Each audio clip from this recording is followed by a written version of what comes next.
Hello friends, कैसे हैं आप सब। फ्रेंड्स, हम न्यूज़पेपर में डेली हेडलाइंस पढ़ते हैं या अपनी आसपास की भी लाइफ में देखते हैं कि मतलब आजकल लोग जल्दी गिव अप कर देते हैं। आजकल हम इजीली गिव अप कर देते हैं। अगर कोई स्टूडेंट अपने एग्जाम में फेल हो जाता है तो कई बच्चे तो आजकल सुसाइड तक कर लेते हैं, मतलब एग्जाम में फेल होने की वजह से। या कुछ बच्चे डिप्रेशन में चले जाते हैं बिकॉज ऑफ फेल हो गए या कम मार्क्स आ गए। ऐसे ही कई बिजनेसमैन होते हैं, कई जॉब कर रहे होते हैं, कई लोग ऐसे होते हैं जिनकी लाइफ उनके अकॉर्डिंग नहीं चल रही होती है। अगर थोड़ा सा भी इधर उधर होती है लाइफ, वो गिव अप कर देते हैं अपनी लाइफ में, या सुसाइड कर लेते हैं या डिप्रेशन में चले जाते हैं। तो गाइज ऐसा क्यों होता है, मतलब हम इतना इजीली गिव अप क्यों कर रहे हैं अपनी लाइफ में। मतलब यही काम जो था, मतलब कि हमने इतनी एक्साइटिंग तरीके से शुरू किया होता है, एक्साइटेड होते हैं हम इस काम को करने के लिए कि यस हम कुछ करके दिखाएंगे इस काम में और हम आगे बढ़ेंगे। लेकिन क्या होता है, मतलब आगे अगर कुछ हो नहीं पाता है या हम फेल होते हैं 2-4 बार उस काम में, तो हम उस काम में गिव अप कर देते हैं। और गिव अप का रीजन क्या होता है, अपनी कई बार तो अपनी लाइफ ही खत्म कर देते हैं, सुसाइड कर लेते हैं, या कई बार उसी काम की वजह से डिप्रेशन में चले जाते हैं। ऐसा क्यों होता है गाइज। तो अगर हम ये एग्जांपल देखें, कई ऐसे भी लोग हैं जो मतलब जिन्होंने अपनी लाइफ में बहुत अच्छा किया है, जिन्होंने गिव अप नहीं किया कभी भी। अगर आप थॉमस सिल्वा एडिसन के बारे में जानते होंगे, और वैसे भी जानते ही होंगे ऑब्वियसली, उन्हें कौन नहीं जानता। उन्होंने अपनी लाइफ में जब वो बल्ब बना रहे थे तो कितनी बार फेल हुए, 10,000 टाइम्स। मतलब आजकल हम 2-4 बार 6 बार कुछ करने के बाद हम सोचते हैं कि यार ये काम हमारे लिए नहीं बना, लेकिन थॉमस सिल्वा एडिसन ने बल्ब बनाने से पहले 10,000 टाइम्स फेल हुए थे। अगर वो 10 बार 20 बार फेल होके रुक जाते कि यार नहीं हो रहा मुझसे और अब मुझे नहीं करना चाहिए, ये काम मेरे लिए नहीं है, तो सोचिए आज सिचुएशन क्या होता कि बल्ब बनता, मतलब बाद में कोई बना देता, मतलब आविष्कार होते रहते, इन्वेंशन होते रहते, लेकिन उस वक्त क्या होता, उस वक्त नहीं होता, उस ना थॉमस सिल्वा एडिसन का नाम आज हम सब जानते। ऐसे ही अगर आप कहें तो कॉलोनल सैंडर्स, जिन्होंने KFC अपनी 65 की एज में स्टार्ट किया, जब आधे से ज्यादा लोग रिटायर हो रहे होते हैं तब उन्होंने KFC बना डाला। और ऐसा नहीं है कि उन्हें पहली बार में ही सक्सेस मिल गई। जब वो अपनी रेसिपी, चिकन की रेसिपी बेचने के लिए निकले तो उन्हें कई बार फेलियर मिले, कई बार वो लाइफ में फेल हुए, 1000 टाइम्स। पहला रेस्टोरेंट मिलने से पहले वो 1000 टाइम्स फेल हुए। 1000 लोगों ने, 1000 रेस्टोरेंट्स वालों ने उन्हें मना किया कि नहीं, हम तुम्हें ये, मतलब ये ऑफर तुम्हारा एक्सेप्ट नहीं कर सकते। उस 1000 के बाद उन्हें अपना पहला रेस्टोरेंट मिला, और देखो आज उन्हें कौन नहीं जानता। और आज KFC के कितने आउटलेट्स हैं ऑल ओवर द वर्ल्ड, बहुत सारे। और अगर आप लाइफ में देखें तो आपने सबने लक्ष्मी जी का नाम तो सुना होगा, मतलब एसिड अटैक सर्वाइवर, जिनके ऊपर छपाक मूवी बनी है।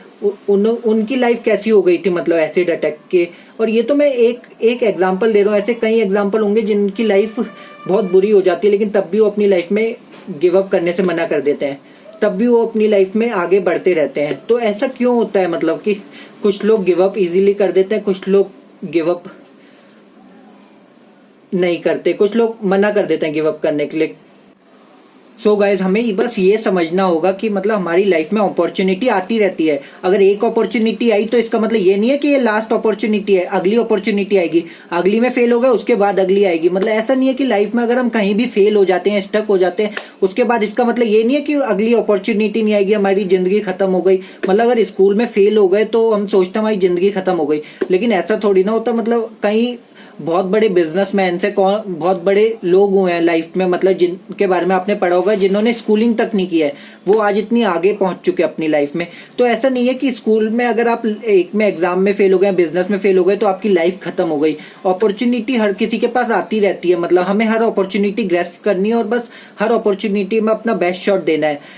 हमें बस उस अपॉर्चुनिटी का वेट करना है जिस अपॉर्चुनिटी में हम आगे बढ़े, मतलब जो अपॉर्चुनिटी हमारे लिए बनी हो। लेकिन इसका मतलब ये नहीं है कि पीछे की सारी अपॉर्चुनिटी हम छोड़ते चले, हमें सारी अपॉर्चुनिटी पकड़ते हुए आगे चलना होगा। ये नहीं पता हमें कि हमारे लिए कौन सी अपॉर्चुनिटी बनी है, तो जिस अपॉर्चुनिटी में आपका फायदा होगा, जो अपॉर्चुनिटी सिर्फ आपके लिए बनी होगी, आपको सिर्फ उसका वेट करना है। ऐसा नहीं है कि अगर आप किसी एग्जाम में फेल हो जाते हैं तो आपके पेरेंट्स आपको कह दें कि तू निकम्मा है, तू जिंदगी में कुछ नहीं कर सकता। ऐसा लाइफ में नहीं होता है। मतलब लाइफ में फेलियर नहीं होंगे। फेलियर का मतलब ही होता है कि आप लाइफ में ट्राई कर रहे हैं और अपॉर्चुनिटी को देख रहे हैं। अगर आप लाइफ में फेल ही ना हो तो लाइफ का जीने का मजा नहीं है, और उसका मतलब है कि आप लाइफ में न्यू चीजें ट्राई नहीं कर रहे हैं। तो आपको हमेशा न्यू चीजें ट्राई करते ही रहनी चाहिए, मतलब अपॉर्चुनिटी पकड़ते रहनी चाहिए, तब तक जब तक वो एक अपॉर्चुनिटी ना मिल जाए आपको जो सिर्फ आपके लिए बनी है, जो आपको आगे लेके जाएगी और जिसकी वजह से आप हो सकता है कि इस दुनिया में जाने जाएं फ्यूचर में। तो नेक्स्ट टाइम आपके दिमाग में जब भी आए कि आपको गिव अप कर देना चाहिए या आप जो भी कर रहे हैं उस काम में वो काम आपके लिए नहीं बना है तो आपको छोड़ देना चाहिए। आपको बस इतना करना है, आपको उस रीजन, आपको अपने वाई के बारे में सोचना है कि आपने वो काम क्यों स्टार्ट किया था, आपका पर्पस क्या था उस काम को स्टार्ट करने का। जैसा मैंने अपनी लास्ट वीडियो में बताया कि हम जो भी करते हैं उसके पीछे एक रीजन होता है कि हमने वो काम क्यों स्टार्ट किया है। और उन लोगों के बारे में सोचो, अगर ज्यादा नहीं सोच रहे तो उन लोगों के बारे में सोचो जिन्होंने आपको पहले पॉइंट आउट किया होगा जब आप ये काम स्टार्ट कर रहे होंगे कि तेरे बस की नहीं है, तू रहने दे, तू घर में बैठ या तू कुछ और कर, ये काम तेरे बस की बात नहीं है। उन लोगों के बारे में सोचो। या हो सकता है कि आपने अपनी फैमिली की वजह से ये काम स्टार्ट किया हो, यही कुछ पढ़ रहे हो तो उनकी वजह से कर रहे हो कि अपनी मम्मी पापा का नाम रोशन करना है, ये होता है सबका ड्रीम। तो आपको उनके बारे में सोचना है कि जिनकी वजह से आप जी रहे हो, जिनकी वजह से आप वो लाइफ जी रहे हो, आपका पर्पस वही है उस लाइफ का। तो उनके बारे में सोचो और अगली बार फिर आप गिव अप के बारे में सोचोगे ही नहीं। मतलब आप अपने रीजन को याद करते ही, जैसे ही आपको आपका पर्पस आपकी आंखों के सामने मिलेगा, आप डबल चार्ज हो जाओगे और उस काम को डबल अच्छी तरीके से करोगे, जिससे आपकी फैमिली भी खुश हो जाएगी और आप भी उस काम में बहुत आगे सक्सेस करोगे। सो गाइस, आज की वीडियो में बस इतना ही। आई होप आप सबको ये वीडियो अच्छी लगी हो और अगली बार जब भी आप गिव अप करने का सोचे, नहीं तो आप ये वीडियो देख लें, नहीं तो आप खुद ही वो पर्पस याद कर लें कि आपने वो काम क्यों स्टार्ट किया था।